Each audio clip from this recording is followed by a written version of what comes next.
All right, it's the middle of the week, and sometimes it can feel like you're just treading water, right? Just going through the motions. So today, we're going to hit pause. We're going to take a moment to reflect on the bigger story of our lives. This is all about finding your infinite moment. Let's dive in. We're kicking things off with this incredible idea from the mythologist Joseph Campbell. He's basically saying that all those epic stories and myths we've been telling forever, they're not just fantasies. They're a map. They show us a universal story that's playing out in each and every one of our lives. Your personal dreams? They're just your unique version of the world's greatest myths. So, where does our story begin?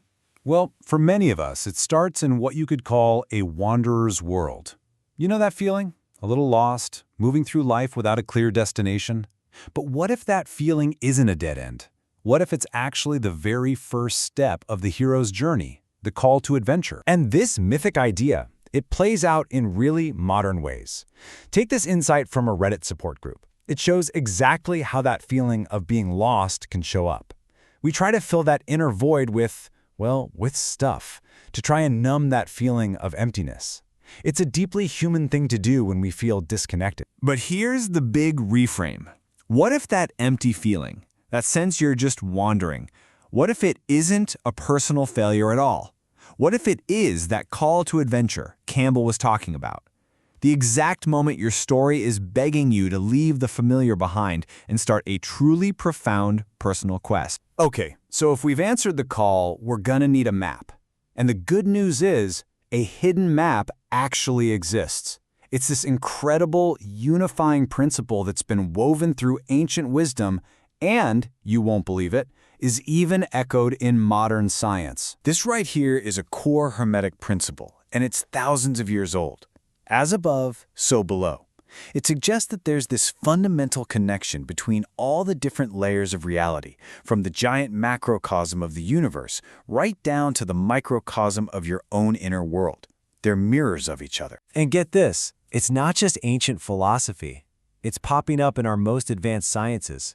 As Fritjof Capra points out in The Tao of Physics, the deeper scientists look into the subatomic world, the more it starts to look like the interconnected reality that Eastern mystics have described for centuries. The universe isn't a bunch of separate parts. It's one, indivisible, vibrating whole. So here's the crucial part. The map is telling us that opposites aren't what they seem. Spirit and matter, you and the universe, they aren't really separate things. They're just two poles of the same thing, vibrating at different frequencies. And that's the key to this whole journey, seeing the unity underneath it all. Now, every hero's journey has that moment of descent, right? The confrontation in the inmost cave.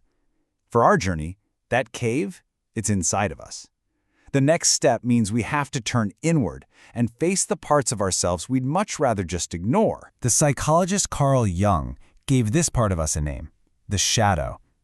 Think of it like your psychological blind spot.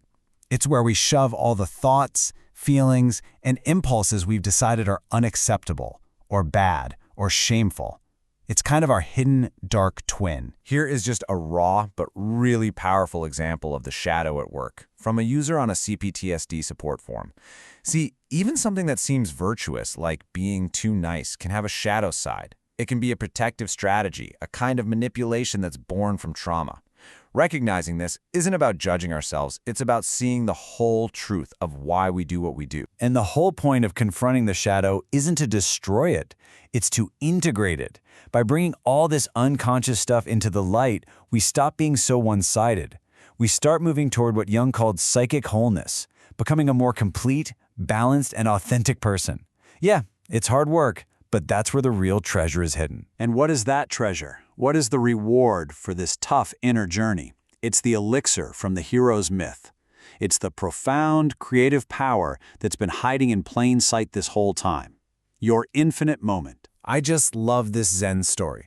There's this great wrestler, Onami, which means great waves, and he kept losing because he was just stuck in his head.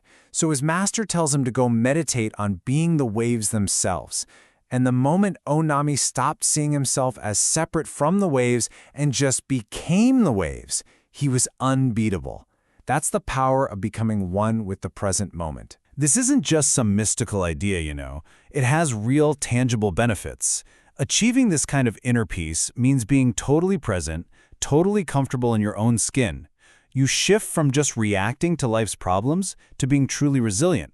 It's the pathway to a real, lasting sense of calm, not because life stops being stormy, but because you've learned how to be the waves. This ancient text, the Emerald Tablets, it takes it a step further. It doesn't just say, watch the fire, or be warmed by it. No, it commands, be thou only the fire. This is the ultimate elixir.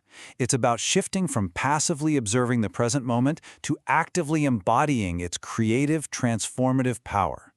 Each moment is your unique contribution, and in it you are the creative force. So, the hero has faced the shadow, they've claimed the elixir. Now what? The final stage, returning to the ordinary world and sharing it. How do we live this new awareness every single day? How do we bring that elixir home with us? Jung called this final stage individuation. It's really the lifelong process of becoming a truly individual whole person. It's about living out your own unique truth, integrating all the parts of yourself, the light and the shadow, to realize your absolute fullest potential. This is how you contribute your unique, irreplaceable experience to the whole. And becoming individuated doesn't mean you have to be some stiff, serious guru. I mean, look at this quote from the dude Di Ching, a Taoist spin on the Big Lebowski. The dude is individuated. He isn't worried about being right or wrong, he just is. He's in harmony with his own world, so he can just abide the worlds of others. He takes it easy. And that brings us right back to you. We've seen that feeling like a wanderer is really a call to adventure. The map is unity, as above, so below. The trial is facing our shadow, and the elixir is the power of the present moment. Living authentically, becoming whole, that's the return. That's how you make it out alive in the infinite. So, the final question is yours to answer. This journey is always yours. How will you use your infinite moment?